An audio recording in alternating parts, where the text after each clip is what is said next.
Depuis quelque temps, depuis pratiquement 2 semaines, au Cameroun, ce monsieur défraie l'actualité. Il s'agit de Bobda, un présumé violeur, agresseur sexuel à l'encontre des femmes. Et dans cette vidéo, on va essayer de revenir sur cette actualité, voir quel est l'impact que cela peut avoir sur la santé publique. Parce qu'il faut déjà savoir que près d'une femme sur 3 dans le monde est exposée au cours de sa vie à la violence sexuelle. Et on va essayer de voir comment est-ce qu'on peut comprendre ça en matière de santé publique. Quelle est la situation de la violence contre la femme, des agressions sexuelles dans le monde? Quel est l'impact que cela a sur la santé publique également? Quelles sont les mesures de santé publique qu'on peut mettre en place pour atténuer et réduire ce phénomène? Bonjour et bienvenue dans cette chaîne YouTube. Si vous êtes nouveau sur cette chaîne, je vous souhaite la bienvenue. N'oubliez pas de vous abonner pour ne rien manquer chaque fois qu'on publie une vidéo. Dans cette chaîne, on parle de santé publique. On parle de tout ce qui concerne cette discipline-ci. Donc, si vous êtes étudiant, si vous êtes professionnel de la santé, je vous encourage à nous suivre parce qu'ici, on évoque des sujets qui peuvent beaucoup vous intéresser. Qu'en est-il donc de la violence? On parle beaucoup de violence sexuelle, d'agression sexuelle sur la femme et pas que également sur les hommes. Ça permet de savoir un peu, de mettre un peu d'emphase sur la violence que subit beaucoup de femmes actuellement. Il faut savoir que la violence à l'égard des femmes, c'est véritablement un problème de santé publique. La violence à l'égard des femmes, que ce soit dans le couple, que ce soit à l'extérieur du couple. Il faut déjà savoir que près de 6% des femmes dans le monde prétendent avoir été agressées par une personne autre que leur mari, c'est-à-dire par une personne qui n'est pas au sein de la famille. Donc, la prévalence déjà est assez élevée et on parle également de 30% donc des femmes, c'est-à-dire une femme pratiquement sur 3 qui a été exposée au cours de sa vie à la violence physique ou sexuelle, que ce soit au sein de son couple, que ce soit par une personne qui n'est pas dans son couple, par la famille ou par une autre personne. Donc, c'est véritablement un problème très large, pas seulement à l'échelle du Cameroun ou bien à l'échelle de l'Afrique. La violence qui est faite aux femmes, la violence sexuelle, il faut préciser, parce que ici, il est beaucoup question de violence sexuelle et c'est vrai que au niveau mondial, on parle de pratiquement 27%, donc pratiquement un tiers également, des femmes qui sont âgées entre 15 et 49 ans qui ont eu des relations de couple et qui indiquent avoir subi de la part de leur conjoint, donc de leur mari, une violence sexuelle.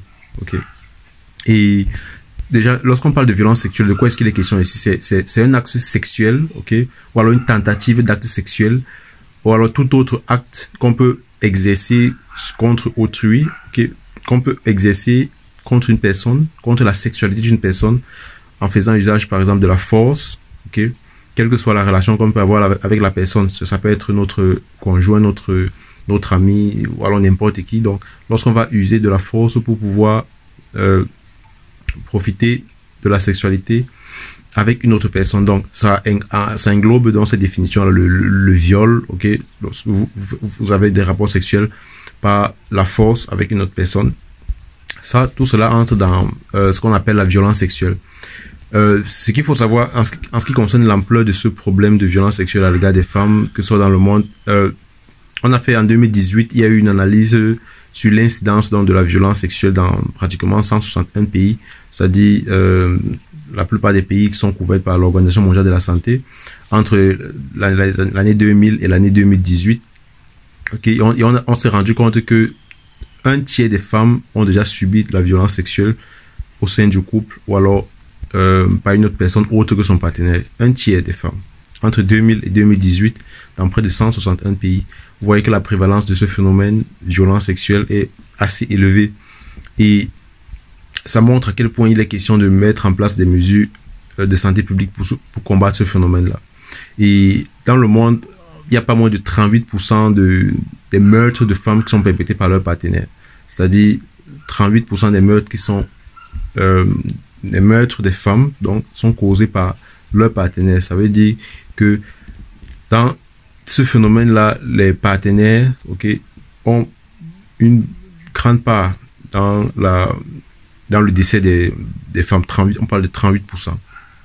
Donc, vous voyez à quel point ça permet de comprendre que ce phénomène de violence sexuelle a vraiment de l'ampleur dans le monde. Et pendant la pandémie à Covid-19 également, il y a eu une exacerbation de la violence sexuelle, ok, dans le couple, ok, de manière générale, entre ceux qui vivent dans un même ménage. Alors, quels peuvent être les facteurs associés à la violence sexuelle ou alors la violence dans le couple, la violence à l'égard des femmes?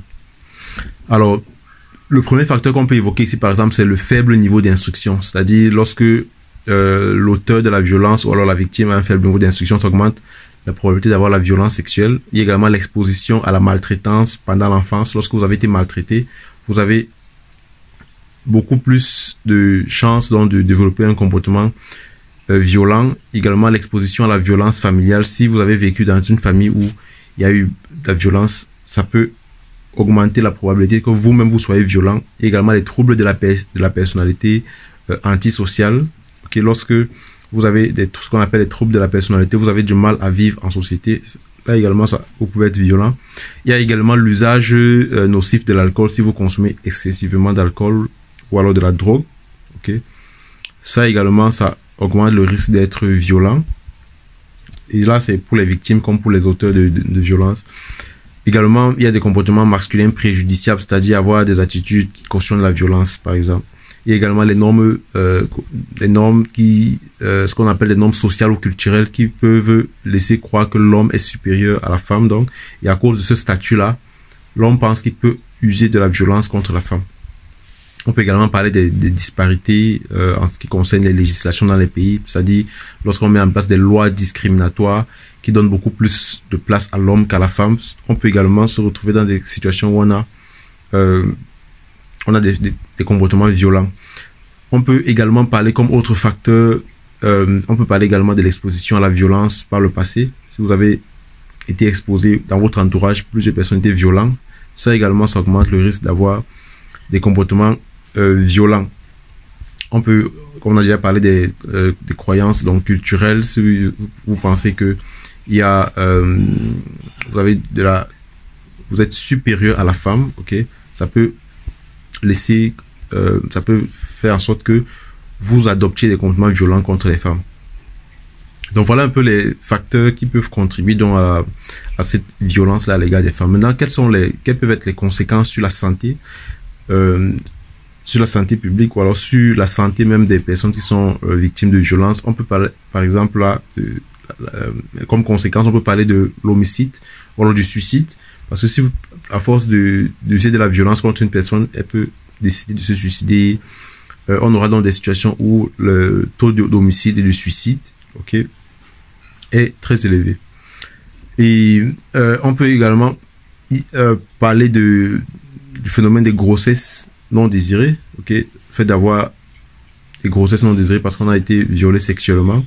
Cela va donc générer des avortements provoqués, ok. Il y aura donc des problèmes gynécologiques, des infections sexuellement transmissibles qui pourront en découler.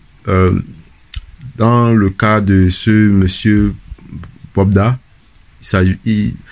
il semblerait qu'il soit contaminé par le VIH, qu'il aurait contaminé également ses victimes de VIH. Donc, il y a une étude en 2013 qui a été menée par l'Organisation mondiale de la santé concernant les effets néfastes sur la santé associée à la violence à l'égard des femmes. Et on a montré que les femmes qui ont subi des violences physiques et des abus sexuels avaient 1,5 fois plus de chances d'être exposées au risque d'infection sexuellement transmissible. C'est-à-dire, si vous avez subi de la violence sexuelle, vous avez beaucoup plus de chances d'être exposé à une maladie, à une IST, par exemple le VIH, dans la plupart des cas. Donc, elles sont 2 fois plus exposées au risque de subir un avortement. Parce que si vous avez été violé, par exemple, vous serez prompt à vouloir, par exemple, avorter, vous priver de la grossesse en question. Donc, voilà un peu certains facteurs qui peuvent, certaines conséquences sur le plan de la santé publique. On aura une société où il y a beaucoup d'avortements, où il y a beaucoup de problèmes gynécologiques, ok, où il y a beaucoup de maladies sexuellement transmissibles.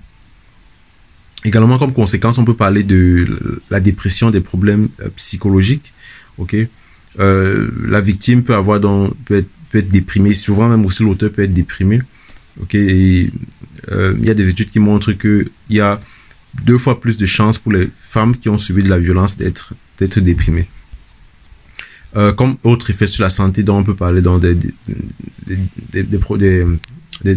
effets qu'on connaît déjà, c'est-à-dire avoir des céphalées, des maux de tête, de la douleur au dos, douleur abdominale, donc des problèmes qui résultent donc de cette violence qui a été utilisée. Et voilà un peu quels sont l'impact. Également, on peut évoquer l'impact sur les enfants. Okay, les enfants qui ont grandi, par exemple, dans des familles où on utilise la violence, vont souffrir de problèmes comportementaux, de problèmes émotionnels, psychologiques liés à leur mental, et par la suite, ils pourront commettre des actes de violence ou alors être victimes de violence. Alors, comment est-ce qu'on peut prévenir la violence contre les femmes? Ok, on peut prévenir la violence contre les femmes, par exemple, en mettant en place des protocoles d'autonomisation des femmes. C'est-à-dire, on va rendre les femmes beaucoup plus indépendantes, de sorte qu'elles ne seront pas promptes à être victimes parce qu'elles cherchent, par exemple, à avoir des avantages financiers. Également, on peut réduire la pauvreté, parce que la violence est beaucoup associée aussi à la pauvreté, parce que plus les personnes sont autonomes financièrement, moins on aura des situations de violence. On peut également créer des environnements favorables à l'école, c'est-à-dire vraiment mettre l'accent sur la promotion de la santé, mettre en place des mécanismes qui permettent de faire comprendre aux personnes le bien fondé de la discussion, le danger d'utiliser de la violence contre une personne. Donc, il faut éduquer également les enfants à l'école, en bas âge, au danger d'utiliser la violence. On peut également axer la prévention sur la transformation des attitudes, des croyances et des normes. Okay? Les cultures qui donnent beaucoup plus de prédominance à l'homme par rapport à la femme, il faudrait également bien recadrer cela. On peut apporter un soutien psychosocial ou alors des interventions psychologiques aux personnes qui ont été exposées à la violence en bas âge. C'est-à-dire, on peut mettre en place des interventions de santé publique pour, par exemple, s'assurer que les enfants qui ont été exposés à la violence soient encadrés pour prévenir le phénomène de violence dans le futur. Donc, on va donc mettre en place des interventions de mobilisation communautaire pour sensibiliser les personnes sur ce phénomène-là.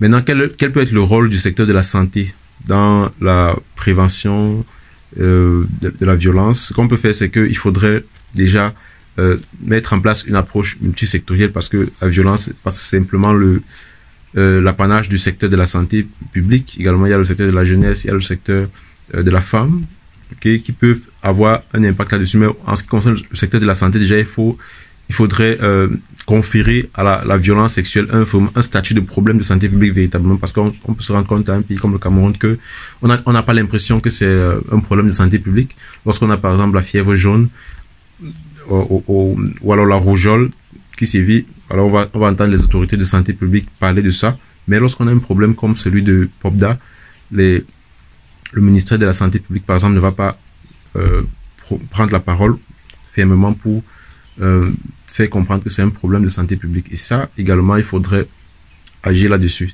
Donc, lorsqu'on l'a donc fait, on va offrir maintenant des services complets, des services de qualité axés sur les survivants, ceux qui ont survécu à ces phénomènes-là. Il faudrait les accompagner et il faudrait leur apporter un soutien psychologique. Il faudrait également axer sur la prévention, ça c'est ce que le secteur de la santé publique peut faire, la prévention de la résurgence de la violence en détectant par exemple plutôt les femmes et les enfants qui ont subi cette violence-là, en leur proposant un service de prise en charge, okay, un soutien adéquat. Il faudrait promouvoir l'égalité des sexes, okay, auprès des jeunes. C'est vrai que l'égalité des sexes, généralement, c'est pas bien compris, parce que lorsqu'on parle d'égalité des sexes, l'homme n'est pas forcément égal à la femme sur tous les plans. L'homme également est égal à la femme en termes de, par exemple, de dignité humaine, ok, en termes de beaucoup d'autres éléments. Mais il faudrait que on puisse comprendre que, en termes de violence, personne ne doit subir cette violence-là, parce que nous sommes tous égaux à ce niveau-là.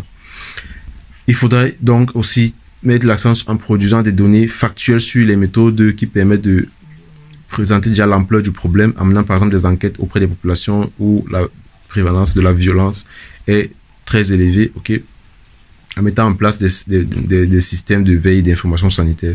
Ça, c'est ce que le secteur de la santé publique peut mettre en place pour mieux cerner ce problème-là et mieux prendre en charge, voilà, mieux prévenir la violence.